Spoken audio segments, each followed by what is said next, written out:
everyone receives is a reflection of us. So, here I've got some of the smaller paintings that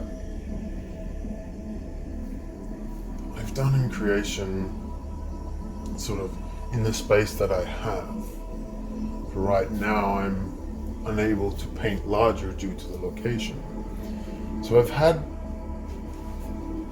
these A4 canvas cotton. Now, a long time ago, I would paint these angelic series.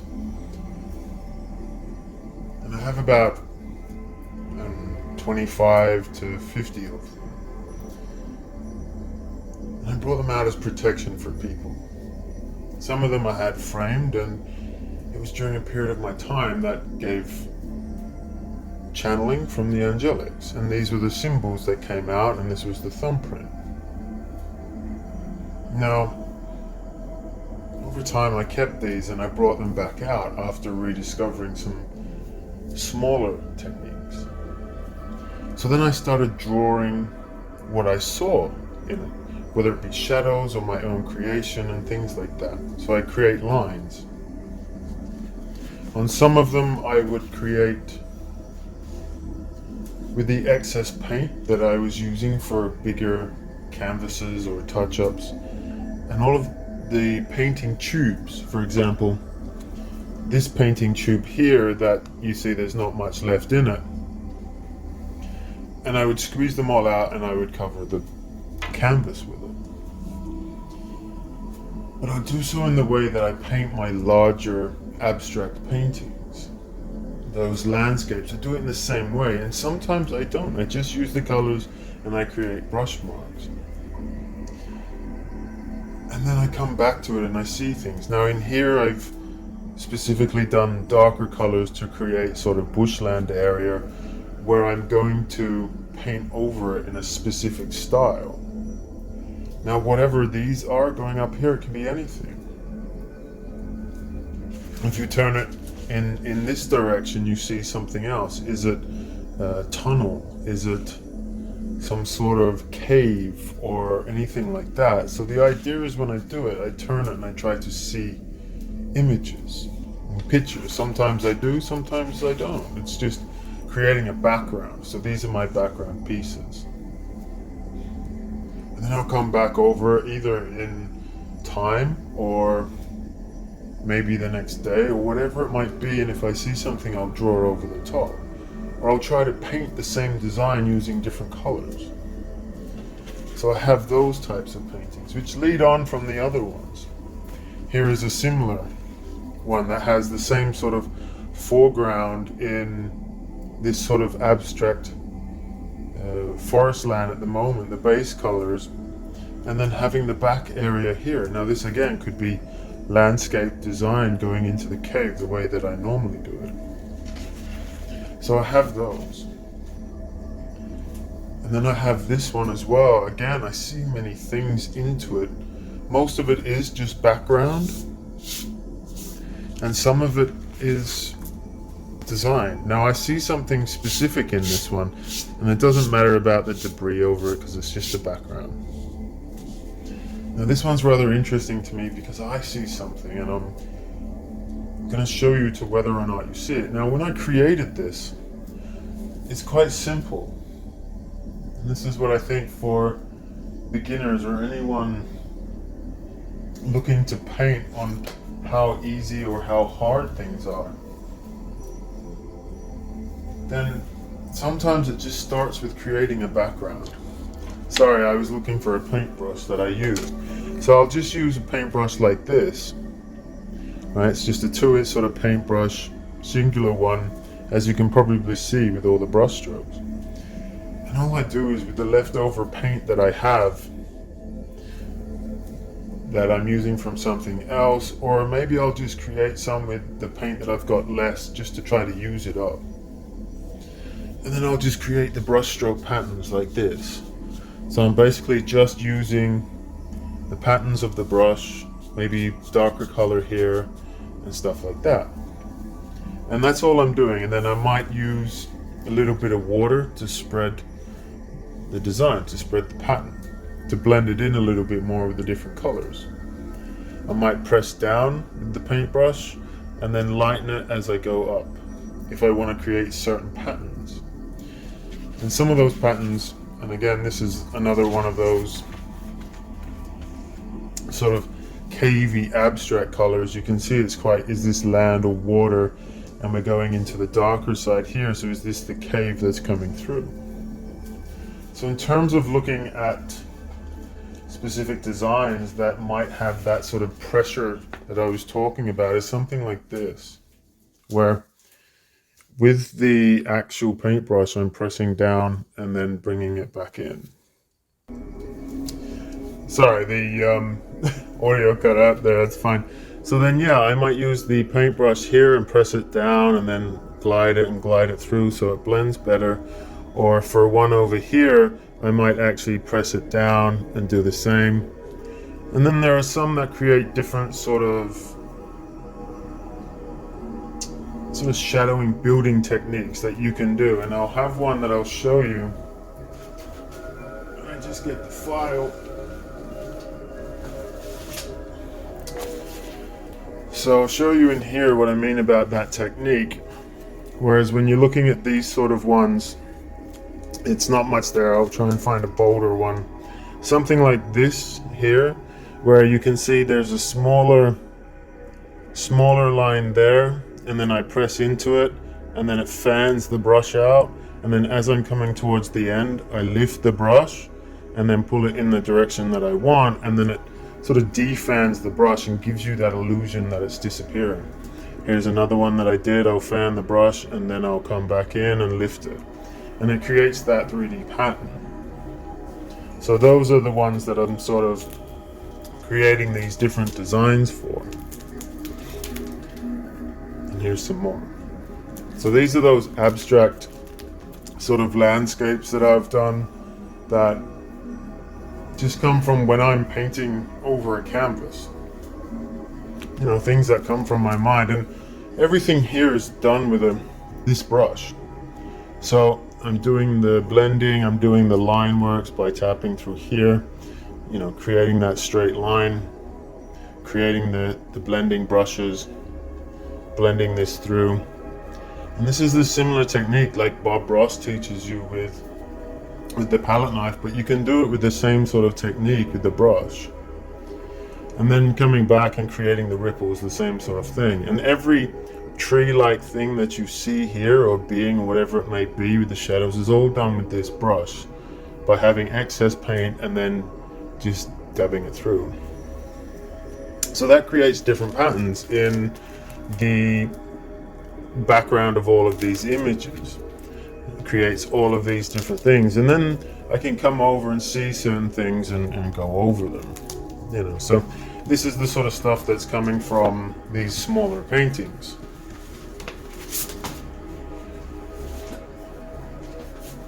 So, and then this one came up, and I think this one's finished, even though it's not done sort of in high detail. Sometimes I'll finish them, put them away, and then maybe as skills progress later, I'll come back to it and see something else, or paint over the top of it as the background. So these are quite cool. So there's a few of these that I do that creates abstract landscapes. So in this one in particular, I wanted to show you this because what I see, and I wonder if you see it as well, is up here.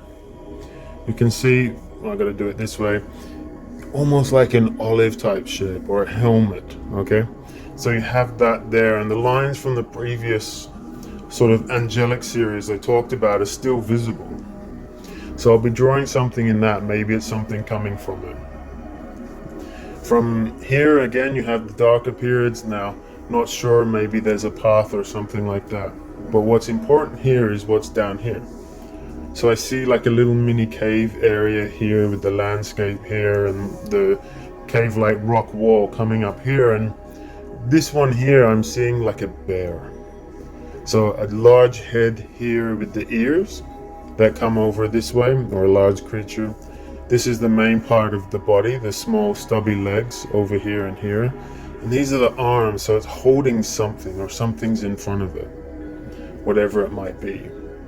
So that's what I see here. That's what I see inside this area. So that's what I'm going to attempt to draw on this one.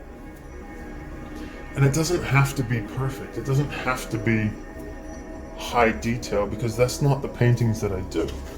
What tends to happen is from these types of paintings comes these sort of images like this. Okay, so exactly the same sort of patterns. You can just see it here from that angelic series, and then it turns into something else that I've seen. So is this a vase that goes this way? So is that a vase? Is that a bird? The colors are what are there just to represent certain things, or it's the excess colors again, or maybe I pick and choose colors that are contradicting or that are working together in balance. So again, here I'm just drawing an outline and then creating the shapes and the patterns that I need to. So again, here you have this helmet creature. Maybe these are goggles on type of doctor that I've drawn before in comics. If I turn it this way, is this some type of person or something holding it up? So many different ways. So from that, again, here's another one. You look at this sort of design, you can start to already see potential things of what it is, where it's going.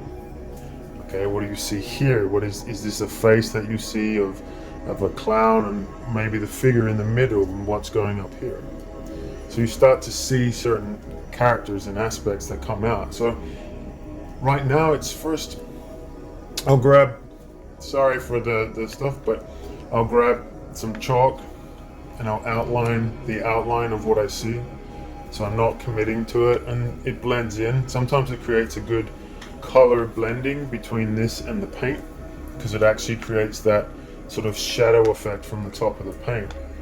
And that shadow effect, when you're using the chalk, can be quite helpful, especially if doing something like this where you can start to see it sort of darkens around this area using a little bit of white or green. That sort of chalk does create that. It blends into the paint, especially if you're using lighter paints or more watered down paints, then this can definitely come in. But again, this is something that I see in my paintings and certain things and stuff that I draw, so I draw it, create it. This is one that's almost sort of finished there as well, something more that I see. It doesn't really matter which way you turn it, there's something to see in some of it.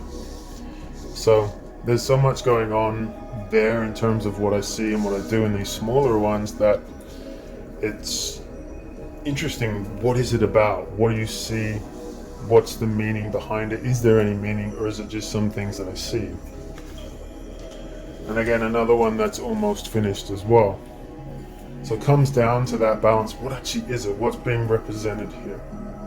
Or is it just some weird abstract thing that's in my mind? One of the good ways for that dark shadowing that I was talking about is like this, where you get that darkness coming from that chalk blend into the lighter colors of the, what did I use? Mars yellow from Golden, or that type of color, the burnt sienna types, those sort of things, created that, which is quite nice. And again, you see patterns evolving. Where does it draw you to? These sort of things, creating locked sort of stagnant things if we're struggling to paint.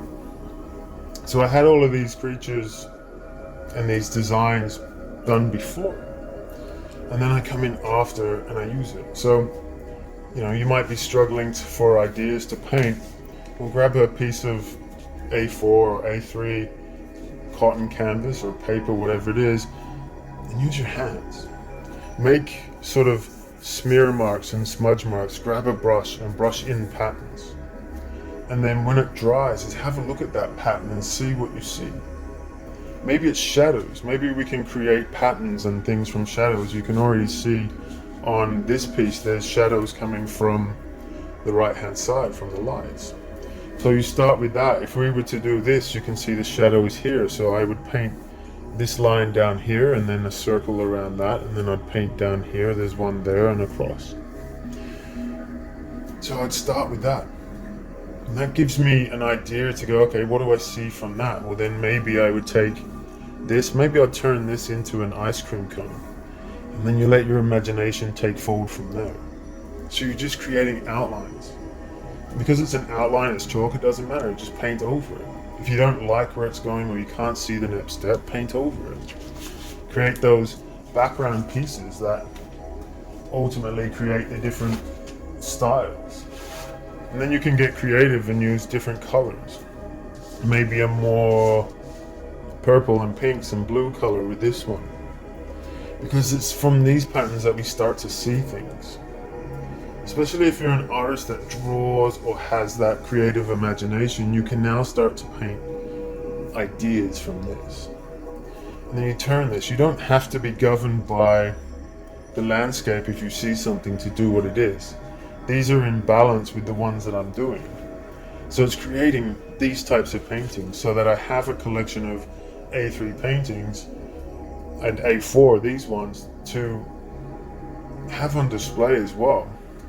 Because there are times if we can appreciate what we do here, when I get to the point where I'm able to do larger and larger and larger paintings, I can do the same process that we've done here on a larger scale. And that's what the learning here is about. It's about understanding how to do this process. Same type of background pieces, same type of designs and stuff like that. So here's one of my other painting designs that I created a long time ago that I wasn't in favor with because I used too much of the white house paint. So that one there is, I'll show you again, has so many twists and turns, and the things that you might see in it is amazing. How many faces and all of the stuff like that you might see. Just in this part, because I've got the light shining for brightness, so that's the beauty of the type of artwork that I see, is I see faces and landscapes and just random things in general, or things that might be within my own aura. So I tried to paint the self-portrait of myself a while ago, and I ended up drawing a friend of mine, which was quite strange because it must have either been in my energy, in my aura, or something that was there a long time ago.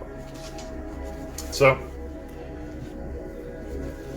I'm learning new styles, and I'm learning different techniques and different sort of practices and ideas, because it's teaching me life lessons on what I need to be doing when I'm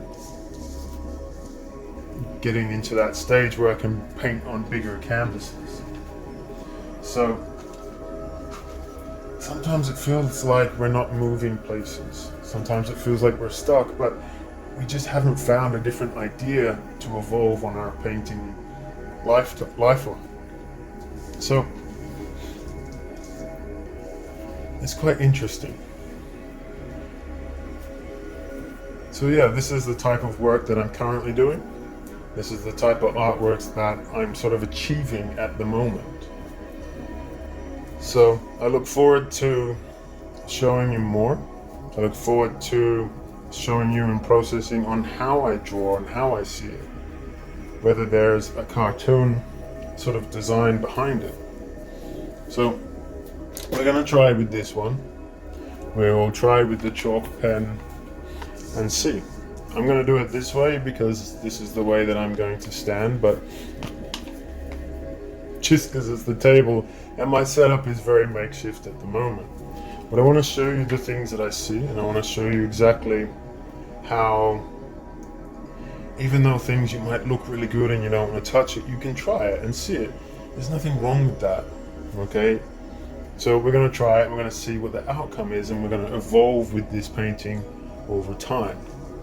So again, I showed you the one up here with the sort of house and the sort of cap and the house that I was showing you. So I'm going to come out here, and then I'm going to come around, and then I'm going to bring it down and bring it down.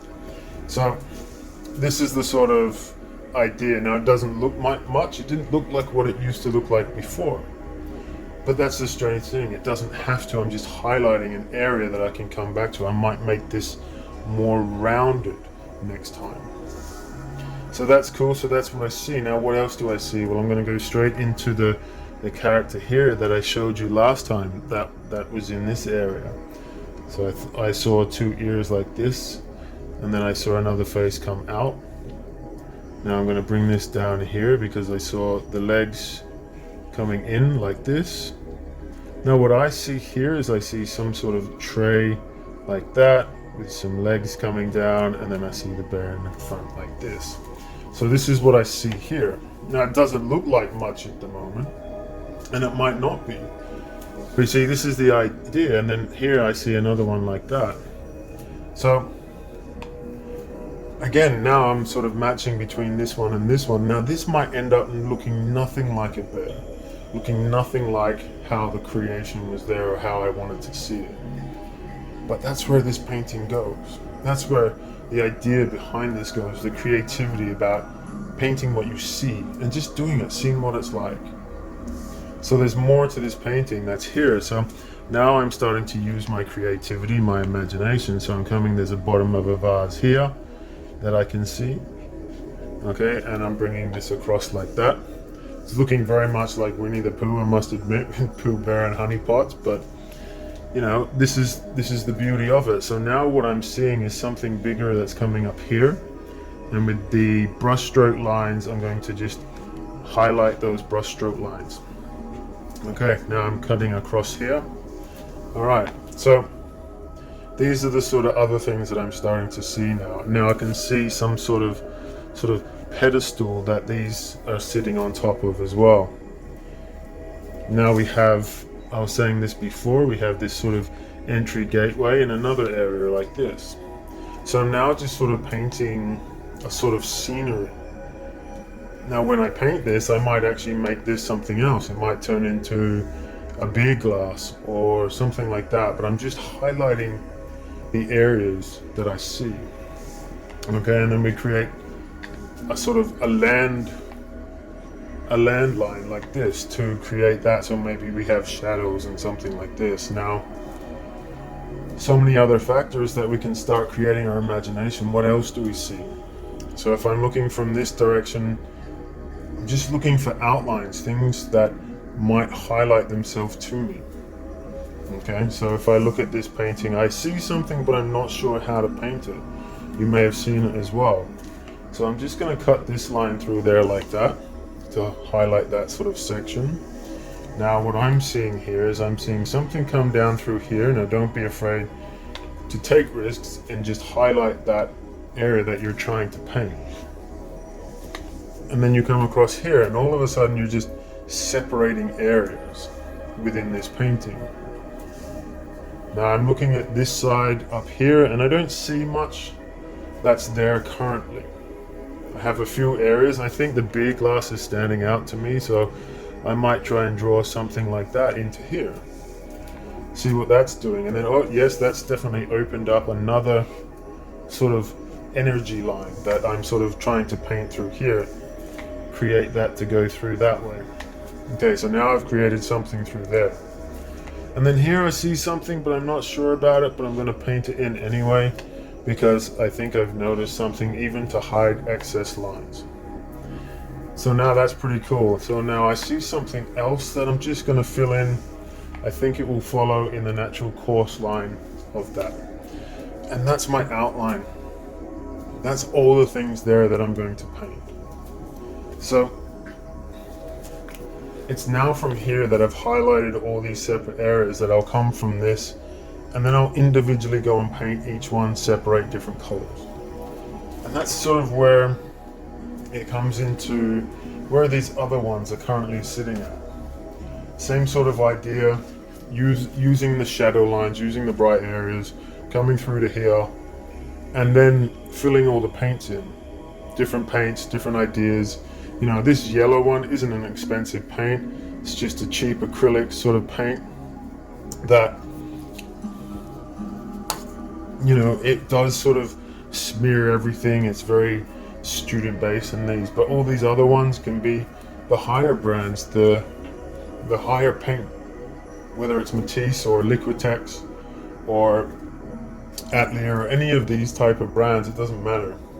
Because right now you can come over, you can see once you start painting, not everything matches the solid stuff because it hasn't filled in the canvas.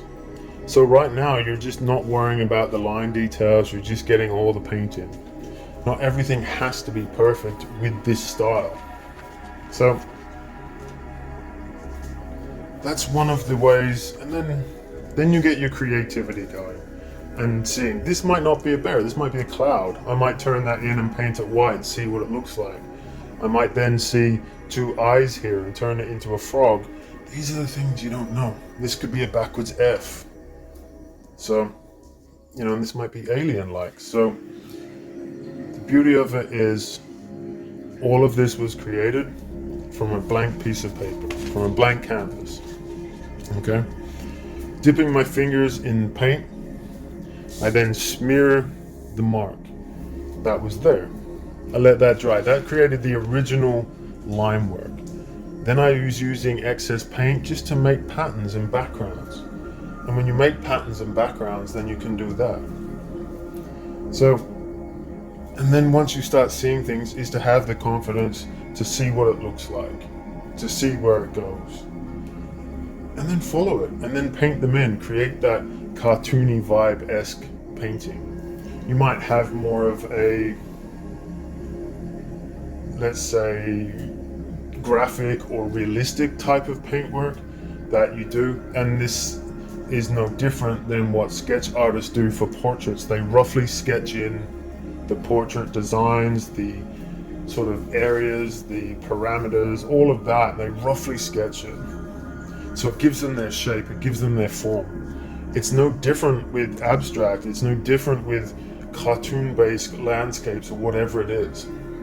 So it sort of comes into play with this sort of idea, which is a larger scale sort of design where you can take it to the next scale, you can take it to the next step, where you have all these, sorry for the feet in the view, but you can take it to here, start creating different patterns, different shading colors, different ideas, weird things or people and stuff like that, different ways. And with a lot of my style, you can paint it one way and it's one idea, and then when you turn it around and paint it another, you might see something else. So most of my paintings can do that. But again, this is a work in progress.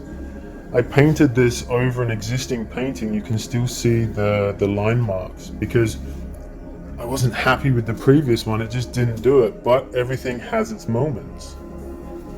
So, and you practice. There's no harm in having a practice canvas. Not every canvas has to be perfect. Okay, so that's what I'm currently working on. Those are my current stages of evolution in this next path.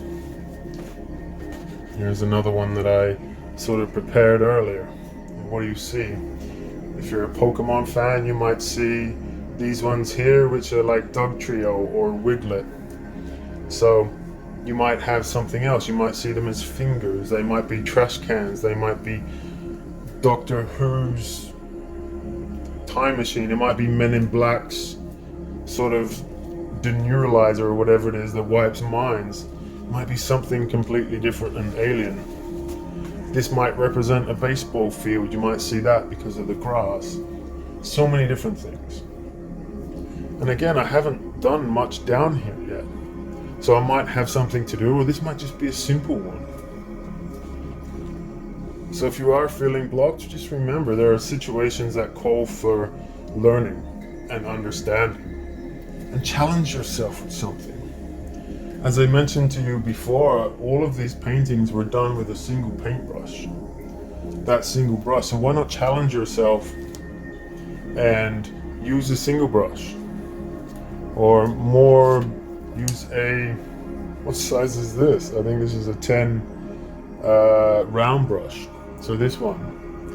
And use this and try using the brush in different techniques. What happens if you bring it across and down? When you dab, you make good marks for, you know, as that's the technique basically that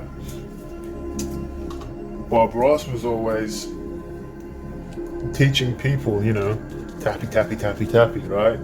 You know, and you're creating those patterns and those designs just by doing it, right? And then you brush to blend in. So it's using techniques like that. Create straight lines and make something from it. Draw random things and paint random lines and draw random scribbles. If you can't see those things in the paintings like this, and you can't see those lines, make them up. Draw them as if they were there, over a background, and then use the colors in the background to create that randomness. So, something there to hopefully inspire people that even some basic painting designs that don't seem like much, even my mum said that she could do that. She wasn't overly impressed, but it's not about that. It's about seeing it for what it is. If you've got some skills and you can do hyper-realism or realism and make things look like they're supposed to be, like these, to me they're matchsticks, but they could be anything. So this is the sort of thing that you can mix in really hyper training and skill sets and mix it in with your artwork. So I'm gonna have a glass of water, so I apologize for that, but I'm gonna leave that with you, and then in another one I'm gonna show you the finished product or the halfway through stages. So with that, send you with peace and love. Take care.